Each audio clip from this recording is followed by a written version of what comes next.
Get out of my bank. You don't belong here, the manager shouted, pointing at the tall black man in the navy suit, his voice cutting through the marble lobby as clients froze mid-step, unaware that the man he was humiliating quietly owned the entire bank. The words cracked through the polished marble lobby like a whip. Every head turned. Conversation stopped. The soft jazz playing through the overhead speakers seemed to choke mid-note. Marcus Reed stood near the front desk, his hand still resting on the handle of his worn leather briefcase. The tall black man looked up, calm but caught off guard, as the voice echoed again, sharper this time. I said, "You don't belong here," barked Charles Whitmore, the branch manager, his crisp gray suit gleaming under the chandelier lights. He jabbed a finger toward Marcus, as if pointing at an intruder. "This section is for private clients. You people use the service line at the back." The silence that followed was thick, the kind of silence that carried shame in its echo. A woman near the teller station whispered, "Did he just say that?" Her husband muttered, Don't get involved." Marcus exhaled slowly, eyes lowering to the marble floor, where the reflection of his dark skin shimmered against the white stone. His voice, when he finally spoke, was quiet, almost too calm. "I'm here for an appointment," he said. "With Mr. Henderson, the regional chair." Charles scoffed, a dry, bitter sound. "Mr. Henderson? Right." He chuckled, looking around for witnesses. "And I'm having lunch with the president." "Don't waste my time, sir. We have real clients waiting." He gestured toward a line of well-dressed people in designer suits, each pretending not to watch. But they were watching, all of them. One teller, a young Latino woman named Rosa, bit her lip nervously. She knew who Marcus was. She'd seen his name before, tucked discreetly in a system file that most employees didn't have access to. But she stayed silent, afraid to speak. Marcus adjusted his tie. His briefcase, old, weathered but clean, looked out of place among the luxury handbags and polished watches. "I understand how this looks," he said softly. "But I believe there's been—" Charles cut him off. "No, what I believe," he snapped, stepping closer, "is that some people think they can just walk in here and pretend to be what they're not. I worked in this bank for 20 years, and I know our clientele. You're not one of them." A faint chuckle rose from the back of the line. Nervous laughter, the kind that thrives on power and balance. Marcus swallowed hard. He didn't raise his voice, didn't defend his suit or his watch or his credentials. He'd seen this before, too many times. "Sir," he said, measured, "please check my name." "It's Reed. Marcus Reed." Charles leaned an elbow on the counter, feigning patience. "Mr. Reed, was it?" His tone dripped condescension. "Well, Mr. Reed, if you're truly here for business, you can wait over there with the public appointments." He pointed toward a small corner of the lobby, a cramped section with plastic chairs, mostly occupied by janitorial staff and maintenance workers filling out account forms. The insult landed like a slap. Marcus's jaw tightened. "I'll wait where I am," he said quietly. Charles's smirk vanished. "Excuse me?" "I said I'll wait here. My meeting is scheduled for 10:30. The manager's voice rose, drawing the attention of everyone within earshot. "You listen here, sir. This is a professional establishment. You can't just stand in the executive section. If you won't move, I'll have security escort you out." Marcus looked around the lobby. The walls glistened with gold nameplates. Behind them hung portraits of the bank's founders, all white men in dark suits, staring down from decades past. He could feel every eye on him. Curiosity from some, disgust from others, pity from a few. The door hissed open as two security guards approached, their radios crackling. Charles crossed his arms smugly. "There, we can handle this quietly, or you can make a scene. Your choice." Marcus straightened to his full height. At 6'2", he stood taller than both guards. His tone remained calm, but his eyes, steady, unwavering, cut through the air like steel. "I'm not here to cause trouble," he said, "just to conduct business." Charles sneered. "Then conduct it somewhere else." A pause. A heavy pause. Then, one of the guards hesitated. "Sir, maybe we should just confirm his appointment." I said escort him out. Charles barked, his face red now, his authority trembling under the surface. "We have image standards in this branch." The crowd stiffened. Someone gasped. Marcus didn't move. His silence wasn't defiance, it was dignity. The kind that makes people nervous because it doesn't beg. As the guard stepped forward, Rosa, the teller, couldn't take it anymore. "Mr. Whitmore," she said softly, "maybe you should check the guest log first." Charles turned sharply. "Excuse me, Ms. Ramirez?" She flinched. "I just mean, what if he's telling the truth? Then he can prove it somewhere else," he snapped. "My branch doesn't tolerate fraudsters or loiterers." Marcus's breath deepened. He wanted to speak, to defend himself, but something in him knew it wouldn't matter. He'd seen the disbelief in Charles's eyes long before the words. He nodded slowly. "Understood," he said. "I'll wait outside."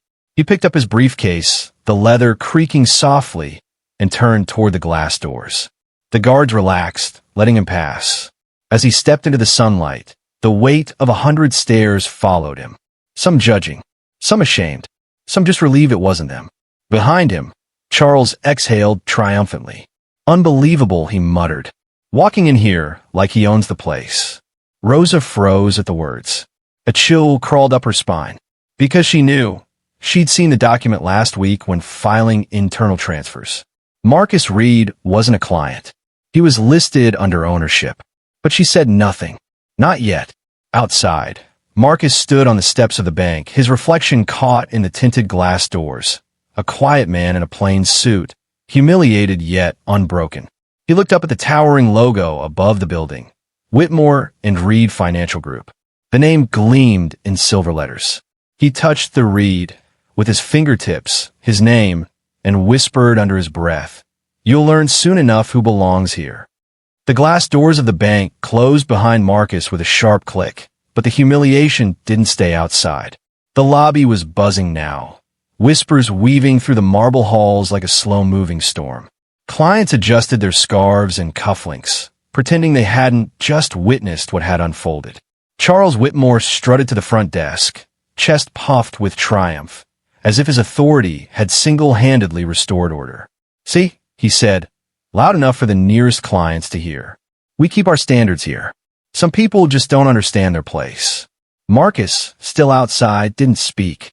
He leaned against the stone railing of the entrance, feeling the heat of mid-morning sun on his face.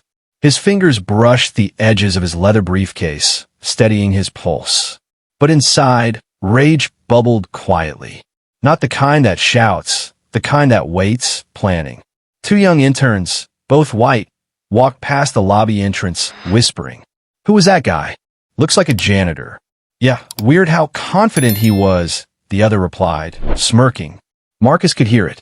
Every word landed like a pebble in his chest. But he didn't respond. He didn't have to. Inside, Charles had already started recounting the story to his staff, exaggerating for effect. "He literally told me he had an appointment with the regional chair. Can you imagine? Walking in here like he owns the place." A few staff chuckled. Others shifted uncomfortably, sensing the wrongness in their laughter. Rosa, the teller, watched from behind her counter. Her fingers were fidgeting with a pen. She had seen Marcus's name in the system. She knew the truth, but fear kept her lips sealed. Meanwhile, Marcus decided not to leave entirely. He returned around the side of the building, where a small back entrance led to the executive offices. The security camera above tracked his every move, its red light blinking like a predator's eye. A client approaching the front entrance paused. "Sir, you can't be back here. This is private property." Marcus smiled faintly. "I'm just stretching my legs," he said. Every word was calm, polite, designed to disarm. He noticed the reflection in the tinted glass doors. Charles pacing like a caged lion, muttering to himself. Marcus's eyes lingered on the man's watch. Gold, expensive, blinking reminders of a life built on perceived superiority. Inside, the humiliation continued. Charles had called a team meeting under the pretense of client excellence training. Marcus knew this would become the gossip of the week. Every employee, from the janitors to the branch vice president, would replay the encounter. "Team," Charles said, hands clasped behind his back, "this is exactly why we have protocols. People who don't belong here think they can just walk in. And when they're challenged, they crumble." A few nervous laughs echoed. But Rosa didn't laugh. She sat at her desk, staring at the computer, her knuckles white on the keyboard. Marcus watched through the frosted windows as Charles continued to humiliate staff and customers alike. He saw the subtle ways Charles treated other clients, leaning too close, dismissing questions, correcting accents, undermining confidence. It was a masterclass in cruelty disguised as professionalism.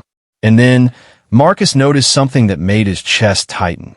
A young black man, perhaps in his mid-20s, approached the front desk nervously. He held a small stack of forms, obviously unfamiliar with the environment. Charles snapped at him immediately. "Where do you think you're going?" The young man stammered. I have an appointment with Mr. Henderson." Charles laughed, the sound sharp as broken glass. "You people and your appointments. Back of the line. You don't belong here." Marcus's jaw clenched. He could see the kid's shoulders slump, the warmth drain from his face. It was like déjà vu, but worse because now it was a scene repeating itself. He thought about walking in, confronting Charles directly, but he stayed outside, letting the situation unfold, noting every detail, every sneer, every weakness in Charles's performance of power. Inside, Charles's arrogance peaked. He pranced around, pointing fingers, correcting everyone, insulting accents, making examples of those he thought beneath him. He didn't notice Rosa quietly opening Marcus's personnel file on a hidden internal terminal. The truth stared back at her. Marcus Reed, majority shareholder, co-founder, silent owner of the bank. Her breath caught. She glanced at him through the lobby windows. Marcus's calm posture, his composed gaze betrayed nothing. But inside, he was calculating. This was no longer about patience. It was about proof, about showing everyone exactly who belonged. By mid-morning, the lobby had transformed into a theater of injustice. Charles, intoxicated by his own authority, didn't see the silent watchers, the clients quietly recording, the tellers exchanging anxious glances, Rosa on the edge of revealing a secret that could end this. Marcus, standing outside, adjusted his cufflinks, plain silver, not flashy, but precise. He imagined the moment when everything would reverse. But first, he allowed Charles to continue. Let him show his arrogance. Let him mock. Let him humiliate. The tension in the lobby was palpable. Phones discreetly recorded. Bystanders whispered. Every insult, every sneer, every attempt at authority was cataloged. Finally, the breaking point arrived. Charles, now red-faced, was shouting across the lobby at another employee, a woman who had dared question his protocol. "Listen here," he barked. "I make the rules in this branch. You will do exactly as I say, or I will make you regret it." Marcus stepped into the sunlight once more, leaning lightly on the marble railing. He didn't say a word. He didn't have to. The scene had grown so toxic, so blatantly unjust, that even Charles's allies were shifting uncomfortably in their polished shoes. And then silence fell, not immediately, but like a tide pulling back before a storm. A hush of tension as the lobby collectively realized something. Maybe, just maybe, this humiliation wasn't going to last forever.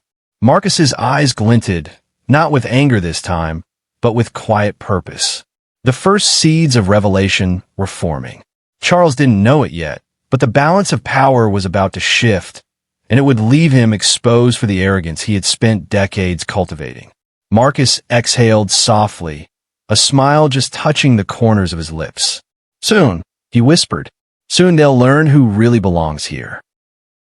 The lobby hummed with forced civility. Charles Whitmore was still parading his authority, but something had changed, subtle, almost imperceptible. The patrons no longer just glanced at Marcus with mild curiosity. Some were beginning to notice the quiet confidence that lingered in the man outside, the way he held himself like he owned more than just the sidewalk. Marcus leaned against the side entrance, the morning sun warming the back of his neck. He glanced through the tinted glass, observing Charles as he barked orders at the staff, each word sharpened with arrogance. He didn't move. He didn't react. But inside, his mind was ticking, replaying moments from the past, moments that had shaped him into the man who would soon claim his rightful place. He remembered his first encounter with the bank chain decades ago. He had walked in, a young entrepreneur, just starting his first business in real estate. He had been turned away repeatedly, belittled for his skin color, for the clothes he wore, for his accent.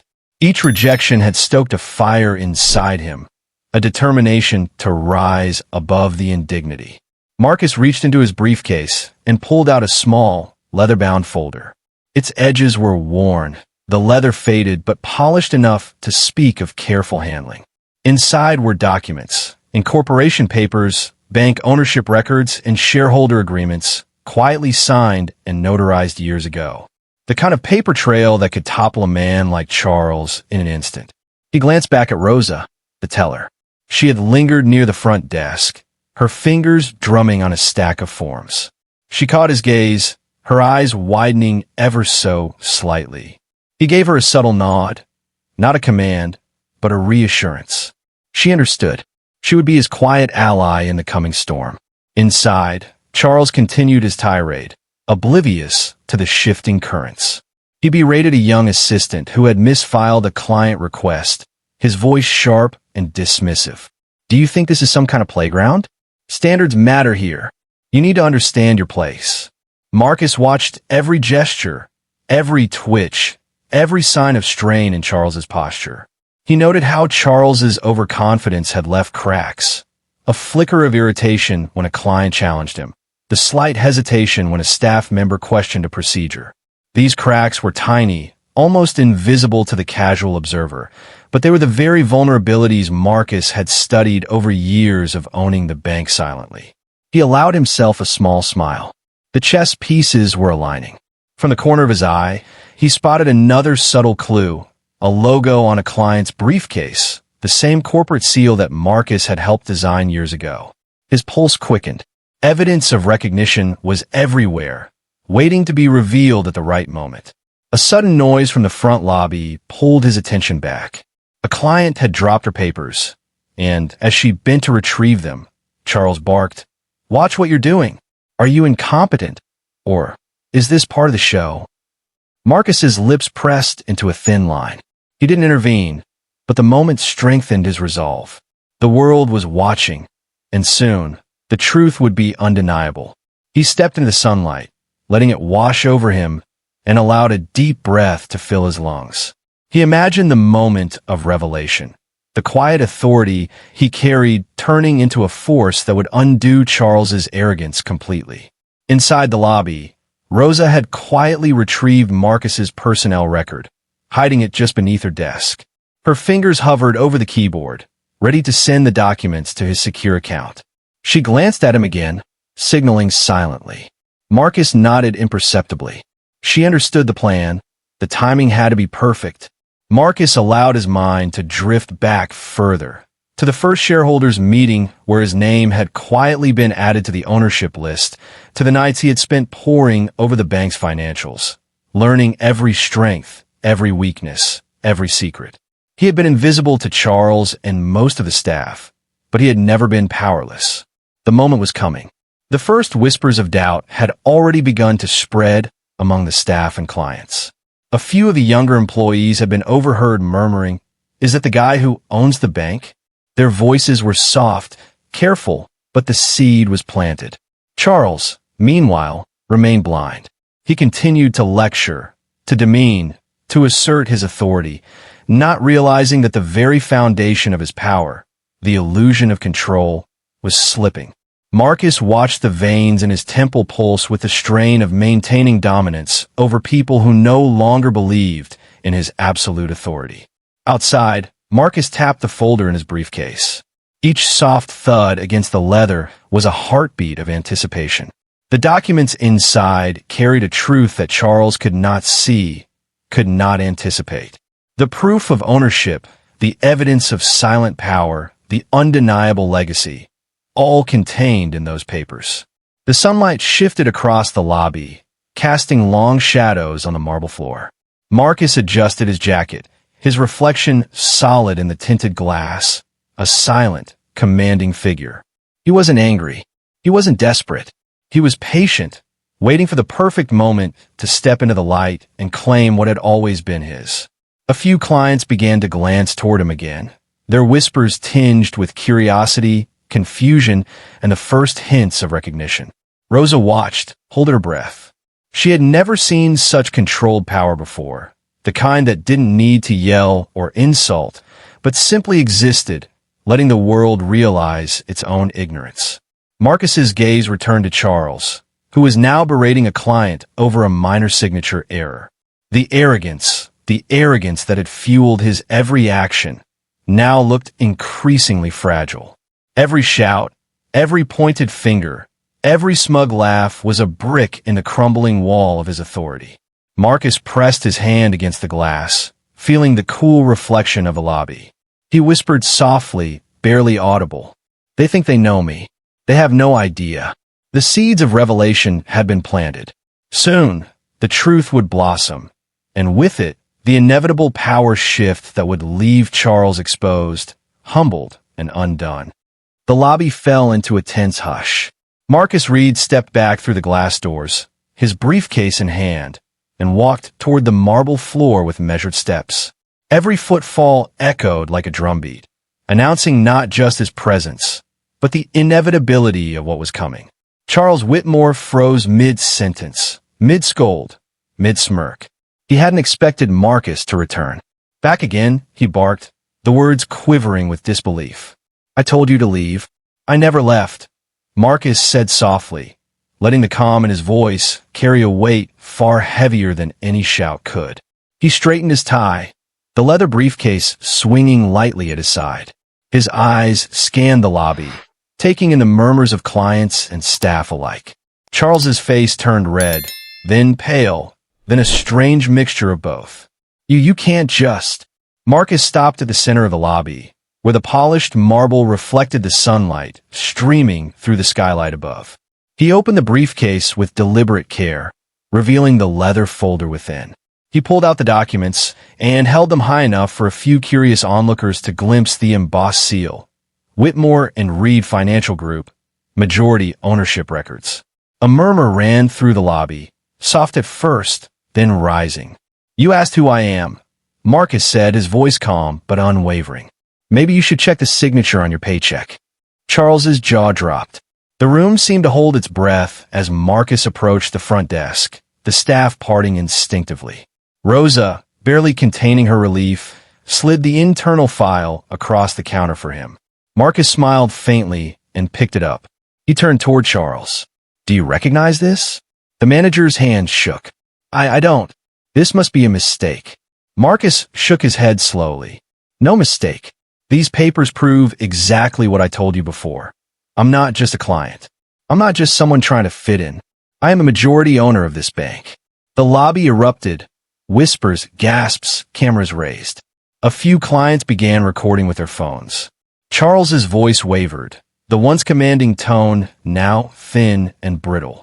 I don't understand this. How?" Marcus held up a hand, silencing the crowd. "You understand perfectly, Charles.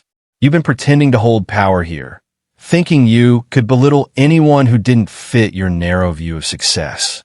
But real authority isn't shouted from a podium. It's quiet, unseen, and it survives scrutiny. You just found out why." Charles stumbled backward, his face pale and flushed at once. He looked around at the witnesses, the staff, the clients, the tellers who had endured his arrogance for years, and realized his credibility had evaporated in an instant. Marcus stepped closer, holding out the folder for Charles to see. "Your orders, your rules, your mockery, it all ends here." The staff exchanged looks, some laughing nervously, others shaking their heads in disbelief. Rosa stepped forward, her fingers trembling as she gestured toward the papers. "He's telling the truth," she said quietly but firmly. "These are the official records. Marcus Reed is listed as the majority shareholder. He owns this bank." Charles turned to her, eyes wide, panic creeping in. You can't. I run this branch. I've been in charge for decades." Marcus's gaze was unwavering. "Not anymore. You were never in charge of me, or this bank, and certainly not in charge of your behavior toward anyone you deemed unworthy." A client whispered, "So he owns the place?" Another nodded, eyes wide. Charles's arrogance shattered completely. His shoulders slumped. He had spent years believing that titles, appearances, and intimidation were enough to hold power. And now, standing in the polished lobby, he realized he had been nothing more than a pawn in the very institution he claimed to command. Marcus set the folder down on the front desk and faced the staff. From this moment on, things change. Respect is not optional. Humiliation is not policy. And prejudice will not dictate how we treat our clients or each other. The silence that followed was thick, then slowly filled with a ripple of applause, some hesitant, others joyful. Rosa smiled, her shoulders finally relaxing. Marcus's quiet authority had turned the tide. Charles stammered, attempting one last defense, but no words came. The whispers grew louder, the murmurs of "he owns it, echoing in the high-ceilinged lobby. Marcus exhaled and straightened. He looked at Charles one final time. "You asked who I am," he repeated, voice steady. "Now you know. Perhaps it's time you learned who belongs here, and who doesn't." Charles sank into a chair behind the front desk, trembling, powerless. His authority evaporated under the weight of undeniable truth. The clients, once witnesses to his bullying, now regarded him with cautious sympathy, a man humbled, finally. Marcus turned to the staff and the crowd of onlookers. "Let this be a reminder. Power without integrity is fragile. Arrogance without understanding is temporary. But dignity lasts forever." The lobby seemed to exhale collectively, the sunlight streaming through the skylight, catching in Marcus's eyes, making him shine with quiet authority. He picked up his briefcase, closed it deliberately, and walked toward the private offices, his steps calm and deliberate, leaving Charles in stunned silence. Every eye followed him, some in awe, some in disbelief. Marcus didn't look back. He didn't need to. The world had already acknowledged the truth. The power shift was complete. The lobby was quiet now, but not in the oppressive way it had been before. It was a silence of recognition, of realization. Charles Whitmore sat behind the front desk, slumped in his chair, his once proud posture reduced to the slump of a man who had been undone by truth. Marcus Reed walked past him, the polished marble reflecting the calm authority in his steps. The staff and clients followed his movement with their eyes, some still murmuring in disbelief, others smiling with relief. Respect, finally, had been restored, not demanded but earned. Rosa approached cautiously, holding the internal file that had been the key to exposing Marcus's identity. You really are the majority owner," she whispered, awe in her voice. Marcus gave her a small, appreciative nod. "Yes," he said softly, "and it's time people understand that power isn't measured by who shouts the loudest or who points the finger fastest. It's measured by integrity, by patience, and by dignity, even when no one's watching." The clients in the lobby had begun to linger, some offering tentative congratulations, some just standing in quiet awe. A few whispered, "I never would have guessed," or "He's been so calm through all of it." Marcus turned his gaze back to Charles, who had stopped trying to speak. "Charles," he said, voice firm but not cruel, "this isn't about punishment. It's about understanding. You've had authority here for years, but authority without respect is meaningless. Let this be a lesson, not just to you, but to everyone watching." Charles looked up, eyes glossy with shame. He nodded slowly, unable to form words. The weight of his arrogance, the years of belittling others, now pressed down on him in a way he couldn't ignore. Marcus stepped toward the reception area, addressing the gathered staff. "From this moment, every decision you make, every interaction with clients and coworkers, remember this. Dignity is non-negotiable. Prejudice, assumptions, and arrogance have no place in this bank. We all belong here because we earned our place, not because someone decided who was worthy." A soft murmur of agreement spread among the employees. Even the younger tellers and assistants, who had previously feared Charles's temper, now stood taller, shoulders straighter, eyes brighter. Marcus finally approached the front desk, placing the folder of ownership documents firmly in Charles's hands. "Keep this as a reminder," he said, calm but resolute. Your position alone does not define your value or your right to belittle others. The clients, who had once watched the humiliation unfold, now whispered stories to each other of injustice turned right. Some snapped discreet photos, not for gossip, but as proof that the world sometimes corrects itself. Marcus looked around the lobby one last time. The sun streamed in through the glass ceiling, casting long, warm shafts of light across the marble floor. In that light, the reflections of dignity, integrity, and quiet authority were unmistakable. He turned to Rosa, offering a faint, reassuring smile. "Thank you for trusting me. Sometimes, courage isn't loud. It's quiet, careful, and strategic." Rosa's eyes glimmered with pride. "You've given all of us something to remember," she said.